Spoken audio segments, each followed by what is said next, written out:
నేరం ఎంత పక్కాగా చేసినా ఏదో ఒక చిన్న ఆధారం నిందితులను కటకటాలు వెనక్కి నెడుతుందని ఈ ఘటన మరోసారి నిరూపించింది. కన్న తల్లి చనిపోతే గుండెపోటు అని అంతా కన్నీరు మున్నీరు అయ్యారు. తండ్రి కూడా ఏమీ తెలియనట్టు అంత్యక్రియలు పూర్తి చేశాడు. కానీ 9 నెలల తర్వాత బయటపడిన ఒకే ఒక్క ఫోన్ కాల్ రికార్డింగ్ ఆ ఇంట్లోని భయంకరమైన నిజాన్ని బయటపెట్టింది. అదేంటన్నది ఇప్పుడు ఈ స్టోరీలో మనం తెలుసుకుందాం. వీడియో మాత్రం చాలా ఇంట్రెస్టింగ్ గా ఉంటుంది. దయచేసి ఎండ్ వరకు చూడండి. అలానే మధ్యలో వచ్చే ట్విస్ట్ మాత్రం మిస్ కాకండి. రాత్రి నిశ్శబ్దంగా ఉంది. ఇంట్లో ఎవ్వరూ లేరు అనుకున్న క్షణంలో ఆమె చావు నిర్ణయించబడింది. ఎవ్వరికీ అనుమానం రాకుండా గుండెపోటు అని నమ్మించాలి.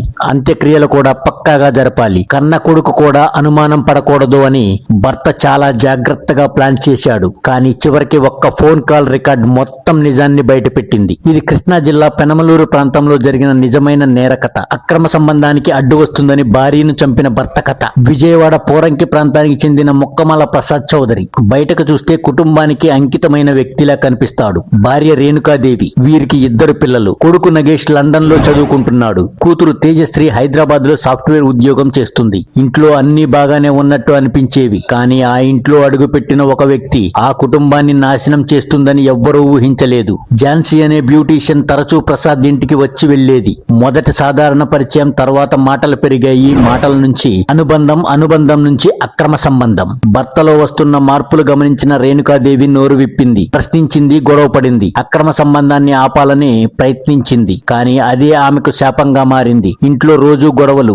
రేణుక అడ్డు తొలగించుకుంటే జీవితాంతం ఝాన్సీతో హాయిగా ఉండొచ్చని ప్రసాద్ మెదడులో విషబీజం పడింది. ఆ విషయాన్ని ఝాన్సీ కూడా పోసింది. ఇద్దరూ కలిసి ఒకే నిర్ణయానికి వచ్చారు. రేణుక ఉండకూడదు, హత్య చేయాలి, కానీ ఎవ్వరికీ అనుమానం రాకూడదు. పోలీసులు కేసు పెట్టకూడదు, పిల్లలకు కూడా తెలియకూడదు, సహజ మరణంలా అనిపించాలి అని ఇద్దరూ మాట్లాడుకున్నారు. దానికి సరైన మార్గం నిద్రమాత్రలు, గుండెపోటు అనే కవర్ స్టోరీ ప్లాన్ అంతా ఫోన్ లో మాట్లాడుకున్నారు. ఏ రోజు, ఏ సమయం, ఏ విధంగా అన్నీ డిసైడ్ అయ్యాయి. మే 18 రాత్రి ఇంట్లో రేణుక తల్లిదండ్రులు కూడా ఉన్నారు. అదే ప్లాన్ కు పెద్ద అడ్వాంటేజ్ అవుతుందని ప్రసాద్ భావించాడు. ఆ రాత్రి రేణుకకు ఫ్రూట్ జ్యూస్ ఇచ్చాడు. అందులో నిద్రమాత్రలు కలిపాడు. అలసటగా ఉంది అంటూ రేణుక పడుకుంది. మత్తులోకి వెళ్లిన తర్వాత ఎవ్వరికీ శబ్దం కాకుండా ముఖంపై దిండు పెట్టి ఊపిరాడకుండా చేశాడు. భార్య కళ్ల ముందే చనిపోతుంటే భర్త గుండె కరగలేదు. ఆ తర్వాత అందరి ముందు ఏడ్చాడు. గుండెపోటు అంటూ నమ్మించాడు. అంత్యక్రియలు కూడా తానే నిర్వహించాడు. అందరూ ఇది దేవుడి పని అనుకున్నారు. కానీ లండన్ లో ఉన్న కొడుకు నగేష్ ఇండియాకు వచ్చిన తర్వాతే ఈ కథ మలుపు తిరిగింది. తల్లి చనిపోయిన బాధ తండ్రి ముఖంలో కనిపించడం లేదు. తల్లి మరణించిన కొద్ది రోజులకే ఝాన్సీ ఇంట్లో తిరగడం, తండ్రి ప్రవర్తనలో మార్పులు నగేష్ ను కలిచివేశాయి. ఒక రోజు తండ్రి నిద్రపోతుండగా ఫోన్ తీసుకున్నాడు. అదే అతడి జీవితాన్ని మార్చేసింది. ఫోన్ లో ఉన్న కాల్ రికార్డ్స్, చాట్స్ చూసి నగేష్ షాక్ అయ్యాడు. తల్లి చనిపోయే ముందు తండ్రి ఝాన్సీతో చేసిన కాల్, హత్య గురించి మాట్లాడుకున్న మాటలు, తల్లి అడ్డు ఎలా తొలగించాలి అన్న సంభాషణలు అన్ని స్పష్టంగా ఉన్నాయి. తల్లి చావు గుండెపోటు కాదని, హత్య అని నగేష్ కు అర్థమైంది. కన్న తండ్రి హంతకుడని తెలిసిన క్షణం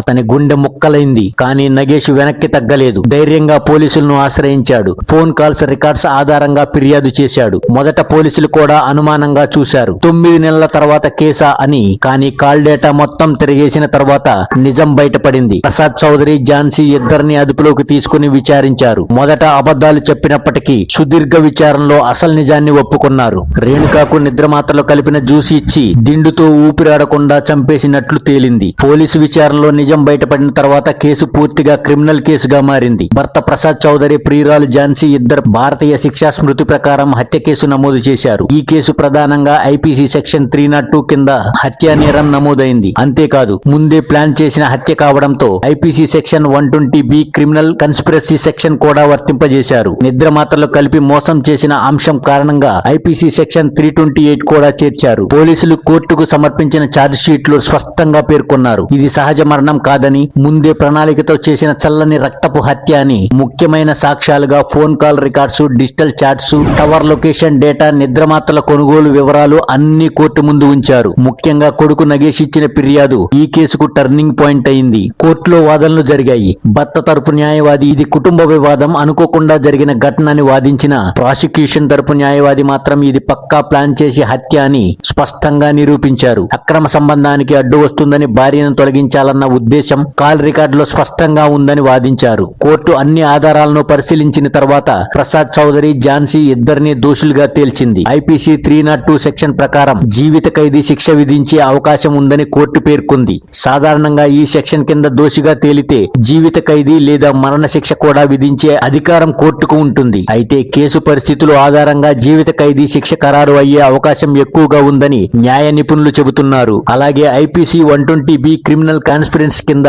అదనపు జైలు శిక్ష, ఐపీసీ 328 కింద మరో విడత శిక్ష విధించే అవకాశం ఉంది. ఈ అన్ని శిక్షలు కలిపి ఇద్దరూ చాలా సంవత్సరాలు జైల్లోనే గడపాల్సిన పరిస్థితి ఏర్పడింది. ఇక్కడ అత్యంత బాధాకరమైన విషయం ఏంటంటే ఈ కేసులో నిజమైన బాధిత ఒక్క రేణుకాదేవి మాత్రమే కాదు, కన్న తండ్రిని జైలుకు పంపించాల్సి వచ్చిన నగేష్ కూడా బాధితుడే. తల్లి న్యాయం కోసం తండ్రిని వదలలేకపోయిన ఒక కొడుకు కథ ఇది. ఈ కేసు మనకు ఒక కఠినమైన నిజాన్ని చెబుతుంది. అక్రమ సంబంధం ఒక వ్యక్తిని కాదు, మొత్తం కుటుంబాన్ని నాశనం చేస్తుంది. ఎంత పక్కాగా ప్లాన్ చేసినా ఒక చిన్న తప్పు, ఒక ఫోన్ కాల్, ఒక డిజిటల్ ఆధారంగా చివరికి నిజాన్ని బయటికి తీసుకొస్తుంది. చట్టం నుంచి ఎవ్వరూ తప్పించుకోలేరు. ఇది కేవలం ఒక హత్య కాదు, ఇది ఒక నమ్మక ద్రోహం కథ. ఇది పాపం ఎంత ఆలస్యమైనా శిక్ష తప్పదని చెప్పే హెచ్చరిక. స్టోరీ ఎలా ఉందో కింద కామెంట్ సెక్షన్ లో తెలియచేయండి. ఇలాంటి ఇంట్రెస్టింగ్ టాపిక్ కోసం ఇప్పుడే మన ఛానల్ ని సబ్స్క్రైబ్ చేసుకోండి. జై హింద్.